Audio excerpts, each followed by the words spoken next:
Say, Amos, this seems like Sunday. It is Sunday. You see, Andy, we is on the radio now every Sunday on CBS for Rinso. That's right. Rinso, the new Rinso with Solium, brings you the Amos and Andy Show.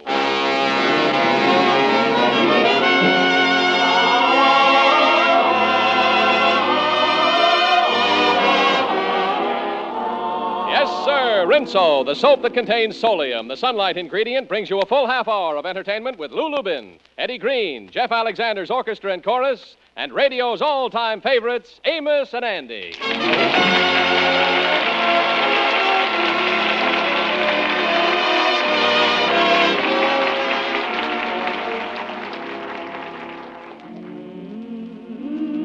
And now, Lever Brothers Company, the makers of Rinso, invite you to sit back, relax, and enjoy Amos and Andy.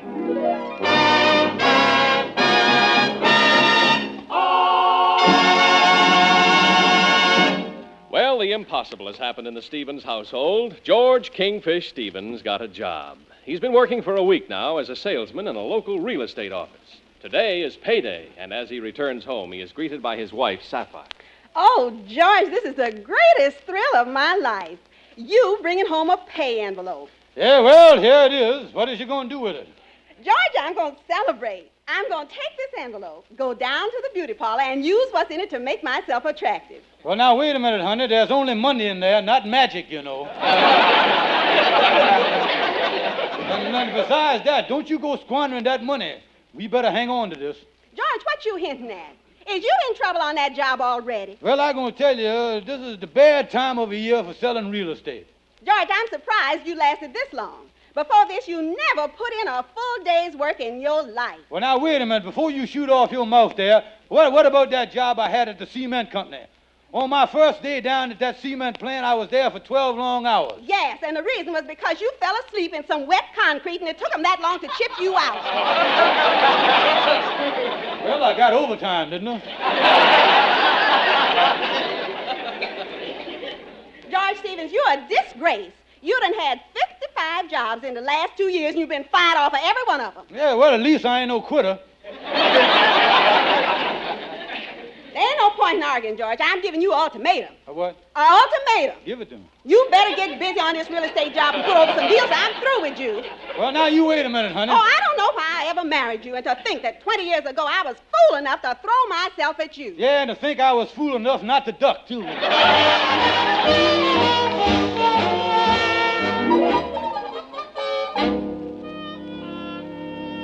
Oh, come in, Kingfish. Hiya there, Henry. Say, there's a nasty rumor going around town that you was going to work. Well, that's right, Henry. Hiya's working in the real estate office.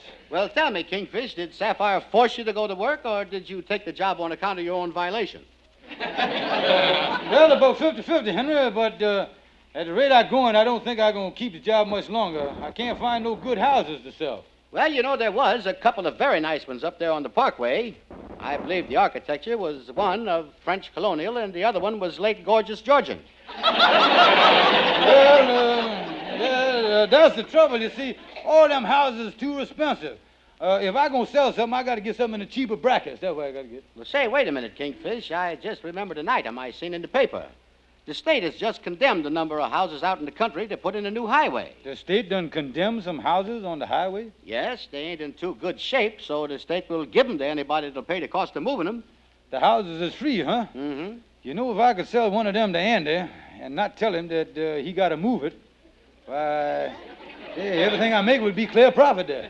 Yes, Kingfish, but Andy might not want to make the changeover from his room to a house, though. Yeah, if I could tell him that his room and house has been sold, say, wait a minute. Say, you know, the United Nations has been buying up a lot of property in town. I'll just convince Andy the United Nations is moving uptown, and he has got to get out. Yes, well, good luck, Kingfish. I got to go now and stop by the furrier's to get my wife Clara's fur coat out of the cold storage. Oh, you put it in cold storage, huh? Yes, it keeps things from deteriorating and falling apart. I've often wished I could put Clara in there for a couple of months.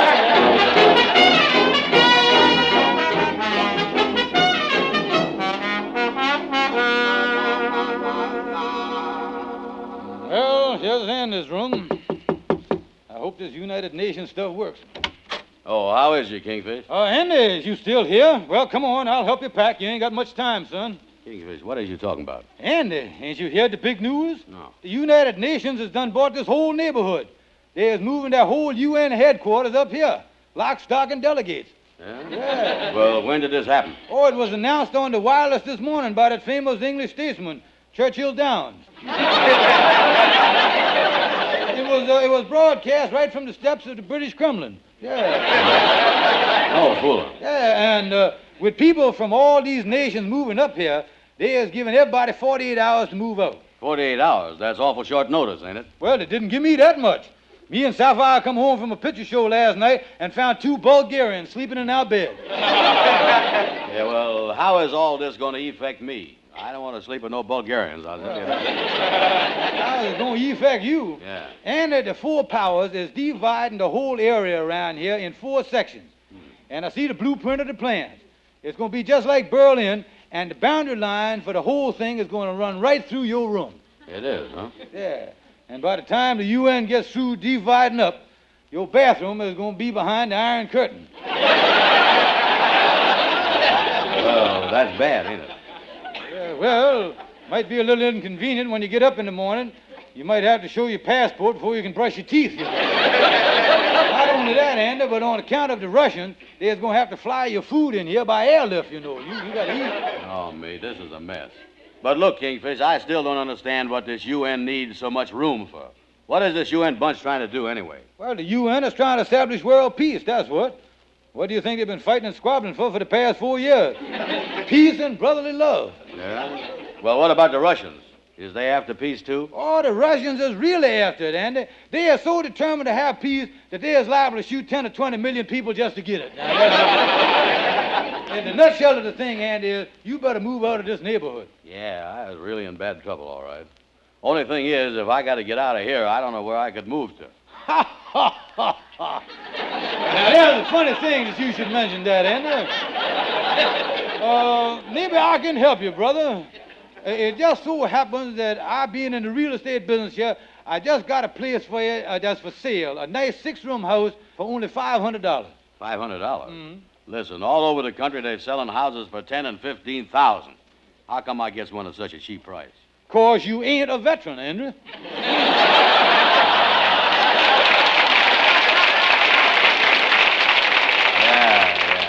That helps, huh? Oh, yeah. According to the real estate board, the word is out, give the cowards the breaks. That's what it says. Yeah, well, I can't go wrong for no $500. I'll take the thing. And I'll go right down to the bank and get the $500 out of my savings account and meet you back here and we'll close the deal. Okay, Andy, and I'll give you the deed to the house. Yeah. Listen, Kingfish, you think I'll be happy with this house? Oh, Andy, you'll be in heaven, my boy. It's like being up on a cloud listening to the angels. And if you want to hear music, all you gotta say is, I'm gonna play on the harp. Just like little David. Play it pretty just like he did. Little David, play on your harp, hallelujah. Hallelujah. Little David, play on your harp, hallelujah. Little David, play on your harp, hallelujah. Hallelujah. Little David, play on your harp, hallelujah. Little David was a shepherd boy. He killed Goliath and shouted for joy. Little David, play on your harp, hallelujah. Hallelujah. Little David, play on your harp, hallelujah. Little David, play on your harp, hallelujah. Little David, play on your harp. David, play your harp. David, play your harp. David, slay the harp. Kill it like you did Goliath. Little David was a shepherd boy. He killed Goliath and he shouted for joy. Little David, play on your harp, hallelujah. Hallelujah. Little David, play on your harp. Hallelujah. Little David was a shepherd boy. Little David, play on your harp. He killed big Goliath and shouted, joy, joy. Little David, play on your harp. Went down in the valley, didn't go to stay. Little David, play on your harp. My soul got so happy, I stayed all day. Little David, won't you play on your harp? All day. Little David, won't you play on your harp? Play on your harp all day.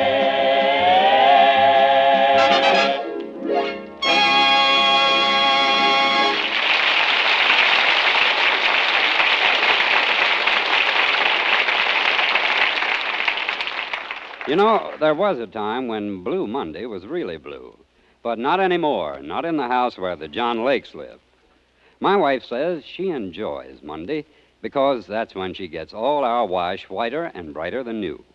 She uses Rinso, of course, the only soap that contains a scientific sunlight ingredient, solium. Yes, Rinso washed white clothes actually come whiter than new, and washable colors brighter than brand new. Now, would you like to see that happen to your sheets and pillowcases, your washable house dresses and your husband's shirts? Well, then, use new Rinso with Solium, even on rainy days, even when clothes are dried indoors. Rinso with Solium puts sunshine in your wash. Rinso is so safe for clothes, so kind to your hands. Try it, won't you? Soapy rich, new Rinso with Solium.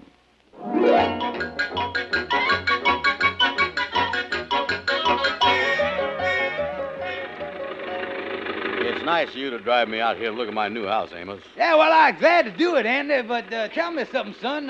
How come all of a sudden you was moving out of the apartment? Oh, I couldn't stay there, Amos. You see, the Four Powers is going to revive up a Bulgarian in my bedroom.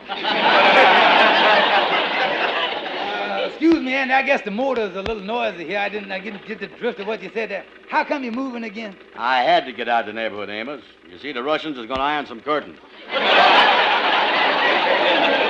Iron some curtains? Yeah, and if that happens, they're going to have to feed me by airwick. Andy, I can't figure out what you... Now, hold it. Here's my house. Turn in right here. Turn in. Ah, there's the place, Amos. What do you think of that? Yeah, well, it ain't bad for the money, Andy. Say, who's that fella there on your front porch? Now, wait a minute, I'll ask him. Say, mister, what is you doing on my porch? Oh, is this your house? Yeah. Well, I'm from the highway department. I hope you've arranged to move the house off the property by Thursday. Move the house? Why, yes. The new highway goes right through here. Weren't you informed when you bought the place? Amos, I think that Kingfish done tricked me again, you know it?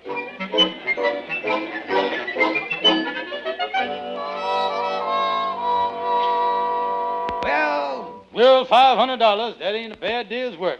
Yeah, it ought to really make Sapphire happy. I better put it away, though. Here comes somebody down the hall.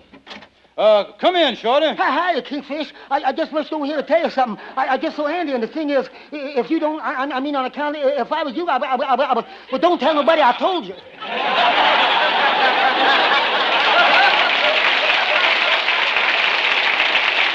Well, now, wait a minute, Shorty. Now, listen, calm down, Shorty, and tell me, what is you talking about? Yeah, now, listen, I just saw Andy, and boy, is he mad about you selling him a house without no lot. He really gonna beat you up. Oh, me and I was allergic to that fighting stuff, too. Listen, Kingfish, every man who's a man has got to fight sometime. Well, I remember only last month I had an argument with a great big fella. Oh, he weighed 210 pounds. And was I afraid? No.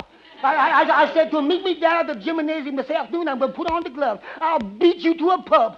And be down there at 4 o'clock sharp, and I'll knock you from one end of that gym to the other. That's what I said. Yeah, well, what happened, Shorty? I don't know. I didn't show up. Hey, now, wait a minute, Shorty. Look here. I think I know how to get out of this mess with Andy. I know where there's a little lot out in the country that I can get for $75. I got it listed right here. Now, look here. I'll give him the lot, and he can move the house on that. And I'll still make a nice profit out of the deal. $75. That's pretty cheap. This last summer when I was up in the country, I paid $700 for 3 acres. Yeah, well, you did, huh? The farmers around there told me it was grazing land or something.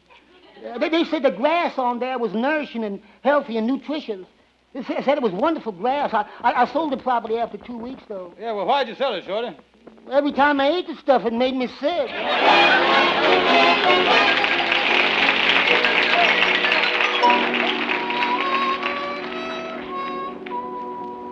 Oh, come in, Brother Andy, come in. Stand right where you is, Kingfish. I'm going to beat you within an inch of your life. Now, wait a minute, Andy, wait a minute. Take it easy. Would you fight with a man who is smaller than you is? What you mean, smaller than I is? You is half a head bigger than I is. I know, but I fight from a crouch. I gets down like this. Kingfish, this is the dirtiest trick you ever done to me. Sticking me with that house without no lot. Oh, is that what you saw about? Yeah. Well, I was prepared to make good on that, Andy. Oh, I was your pal. You know I wouldn't stick you with a house without sticking you with a lot, too. Oh, I know. Now, that sounds more like it. Yeah, oh, sure, Andy. Look here. You has done had the lot all the time. The only reason you didn't happen to notice it when you looked at the house is 'cause the lot is 12 miles away. Wait a minute. 12 miles away from the house? How you explain that? Well, you can't explain it, Andy. It's just one of the quirks of the real estate business, that's all. 12 miles. Couldn't they quirk that a little closer? And besides, Kingfish, how do I get the house over to the lot? Well, you has it moved, that's what. And you can even live in the house while they's moving it. And the trip will do you good, Andy. Oh, I tell you, Andy, there's no thrill like whizzing through the city in your own home. Yeah, well, that sounds good, all right. But where's this lot? Brother Andy, I was very happy to say that it's centrally located. What you mean, centrally located? Right in the middle between two other lots. Well, that's a good location, all right. Now, Andy, the next thing to do is to decide just where on this lot to put the house. Yeah. Now, I've got the plans of the lot right here, and I also got the plans of the house. Mm-hmm. Now, here, you take the house plans, and I'll take the plans of the lot here, and we'll check the figures. Yeah, okay, Kingfish. All right, ready? Yeah. All right. Width of lot, 35 feet. Width of the house, 42 feet. Yeah, well, now, you see the thing, wait a minute. Let's run over them figures again. I think we done messed up a digit in there someplace. Yeah, there's something wrong in there, all right. Yeah, all right, here we go. Width of lot, 35 feet. Width of the house, Kingfish is still 42 feet. And I think I hit on what the trouble is. The house is just a wee bit bigger than the lot. A wee bit. Kingfish, that house is 7 feet too big for that lot. What in the world is we going to do now? Well, now, let's not get excited, Andy. In real estate circles, that's what's known as overlapping. I think the smartest thing to do is to make a few small alterations. Now, all you got to do is to cut 7 feet off the house, bring the outside wall in, and there you is. Yeah, but what happens to the inside of the house? Well, just looking at the plans of the house here to see. Taking 7 feet off the dining room there won't hurt it a bit. Still leaves a nice-sized dining room, 12 by 3. Might even get a table in there.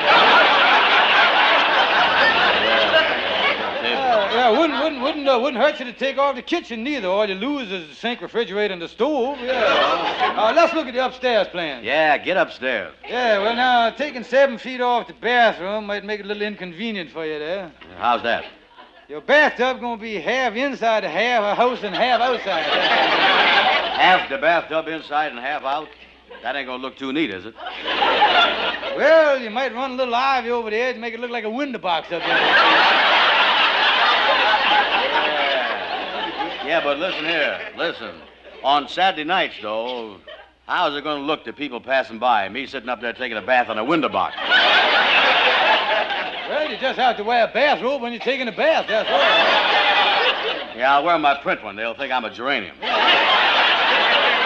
Listen, Kingfish, I ain't no fussy guy, but we can't jam that big house of mine on that little lot. Now, you better do something about it. Well, now, don't get excited, Andy. I'll tell you what I can do. What? I can buy 10 more feet of the property, and the house will fit on it like a glove. Well, now you was talking.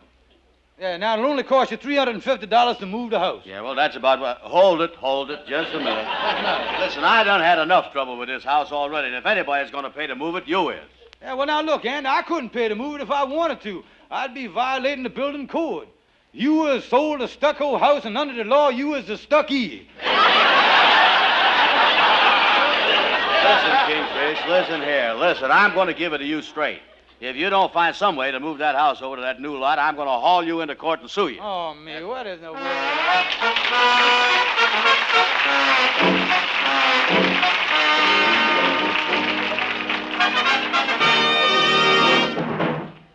Say, would you like to make up a little list of the newest, most exciting scientific discoveries? Well, then, be sure you put down new Rinso with Solium, because it's absolutely amazing what that new Rinso will do. Rinso with Solium gets white clothes actually whiter than when they were new, and gay washable colors even brighter than brand new. Whiter and brighter than new. See for yourself. Try new Rinso with the scientific sunlight ingredient Solium. Only new Rinso contains Solium.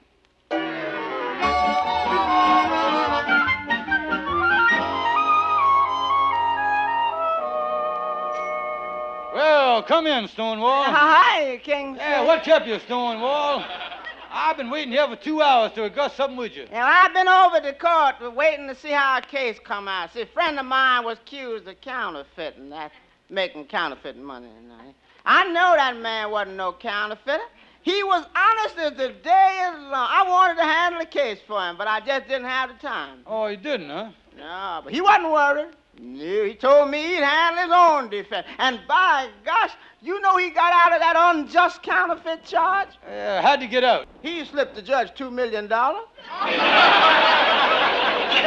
well, here's my situation, Stonewall. You know there was some houses up on the east-west highway that the state was giving away free to anybody to move them. Yeah, I heard about that. Yeah, well, I done took one of them houses without a lot, and I sold it to Andy for $500. Kingfish, you didn't do a thing like that to Andy? Oh, that make me mad. It infuriates me. Huh? Yeah.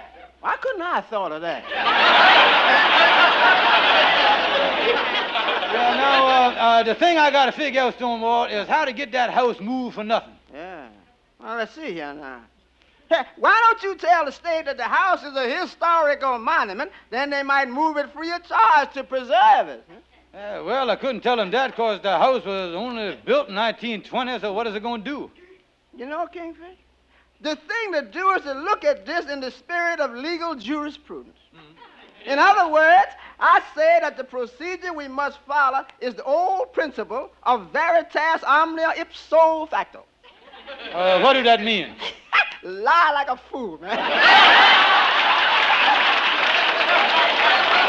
Hey, Stonewall, you know I might go down to the highway commissioner and tell him the house has to be moved for the public good. Yeah, to be used as a hospital or something. Yeah, well, now that's right. Now, you know what? Say, if I told him that Andy was a doctor who was running a free clinic and needed this house for his work, that might swing the thing. Yeah. Well, Kingfish, I guess that solves your problem. You know, in the legal profession, I really see the drab side of life. Take a case I got to start working on tomorrow. This criminal is the most despicable man I ever met. He has spent his whole life jipping and cheating widows and poor helpless people. It makes me sick just to think about it. Well, if he feels that way, why don't you drop the case? I would, but I hate to turn against my own father.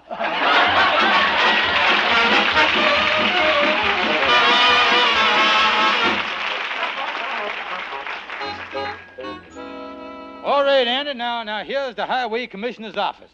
Now, I've already called him on the telephone and explained the situation. Yeah, well, that's good. Now, look here. I's going in and put in the clincher.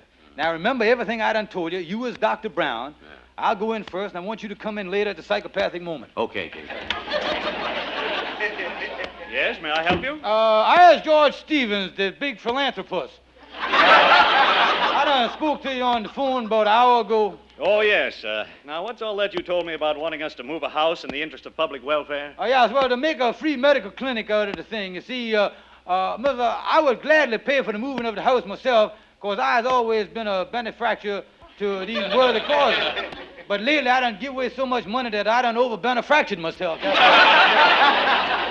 Well, you said something about turning this clinic over to a Dr. Brown. Just where is he working now? Well, in the only place he can afford, in an old attic that ain't got no heat in it. No heat in it? Yes, sir. It's really cold, too. The poor fella can hardly stand to work there. Matter of fact, instead of using rubber gloves, he has to operate with a pair of mittens on. Yeah, it's really cold. Now, wait a minute, Mr. Stevens. Oh, I'm telling you the truth, it really gets freezing up there. Why, the last appendix he yanked out looked like a popsicle. Wait a minute, Stevens. Nothing could be that bad. Yeah, well, I'm telling you, the only heat he's had up there for the last week was one of the patients had a fever of 106. This is the most fantastic story I ever heard. Yeah, well, I just wish that Dr. Brown was here so you could hear this sad tale from his own shivering lips. I said from his own shivering lips. Come in. Well, what a coincidence. If it ain't the world-renowned Dr. Brown. How is you, Mr. Stevens? Can you let me have 2 bits? What is the trouble, Dr. Brown? Well, I've been operating all week, and I just ran out of catgut this morning. You ran out of catgut? Yeah, and I got 2 more operations to go. 2 big dectomies. 1 tonsillectomy and just a plain dectomy, too. Well, what in the world is you going to do, Dr. Brown? Well, if I don't get no catgut, I'm going to have to stick them fellas together with Scotch tape, I'll tell you. And I got some more bad news for you, Mr. Stevens. Yesterday, I got evicted out of that attic where I've been working. Oh, that is terrible, Dr. Brown. How is you going to carry on your great work? Well, it's going to be tough, all right. For instance, last night, I was walking along the street, and all of a sudden, a fella come up to me screaming. I gave him a quick examination and discovered he needed his gallstones took out right away. Well, where did you perform this serious operation, Doctor? Had to take him to a motel. Motel, huh? Well, how did the thing work out? Not so good. Checking out time was 2:30, and I had to finish the operation on the front lawn. Gallstones all over the place. This is all very interesting, Dr. Brown, but... Dr. Brown, would you mind waiting outside just a minute, Uppy, would you? You just step outside. Sure. Now, look, Stevens, I don't believe all this nonsense. No. And besides that, my records here show that due to some engineering problems, they're going to have to divert the highway 75 feet from the property. The house won't have to be moved at all. Holy smokes, that's wonderful. And if you want to buy the lot, I'm sure the state will sell it to you for a very small sum. Now, will you excuse me? I'm very busy. Yes, sir. Just 75 feet from the highway. Let me think. If I could get a hold of that place myself, I could turn it into a little road stand and a gas station and make a fortune. I hope Andy's still waiting for me. Well, Kingfish, did the thing work out? Is they going to move the house for me? No, Andy, they ain't. And I'm going to tell you something, Brother Andy. My conscience has been nibbling on me about this whole deal. It is, huh? Yeah, and I'll tell you what I'm going to do, Andy. I was going to give you back your $500 and take this whole mess off your hands. Oh, that's great. Kingfish, you was a pal. Yeah, put it there.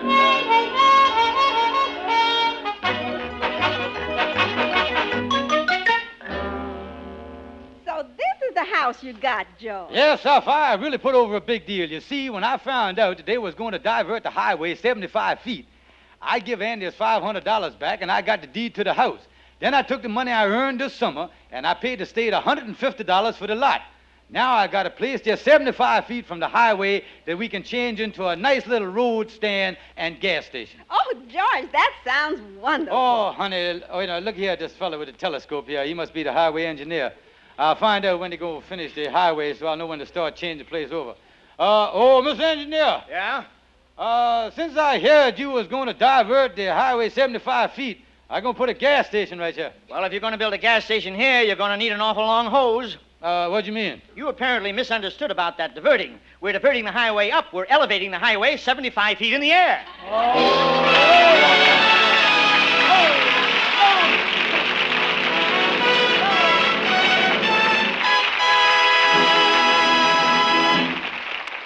Anna, there's something big going on. The people that make Rinso is giving away a brand new Mercury every day for 30 days. Yeah, ain't that something? How you get yourself one of those Mercuries? Well, do like Miss Gilmore say. Listen here. Well, it's a contest. A new contest every weekday, Monday through Friday, for 30 days until November 19th with separate prizes for each day. The prizes are sensational. In all, there's 30 shiny new 1949 four-door Mercury sedans and 3,000 cash prizes. Altogether, $100,000 in cars and cash. All you have to do is finish this statement in 25 words or less. I like Rinso because. Enter as many times as you like and send each entry with one Rinso box top to Lever's Mercury a Day Contest, Box 3, New York. That's Box 3, New York. Put the name of your storekeeper on your entries. Only residents of the continental United States, Alaska, and Hawaii are eligible. Follow the complete rules on the entry blank you can get at your store. Hurry! Enter Lever's Great Mercury a Day Contest today. Yes, sir. And when you go to your grocer, don't forget Rinso. Good night, folks. See you next Sunday. This is CBS, the Columbia Broadcasting System.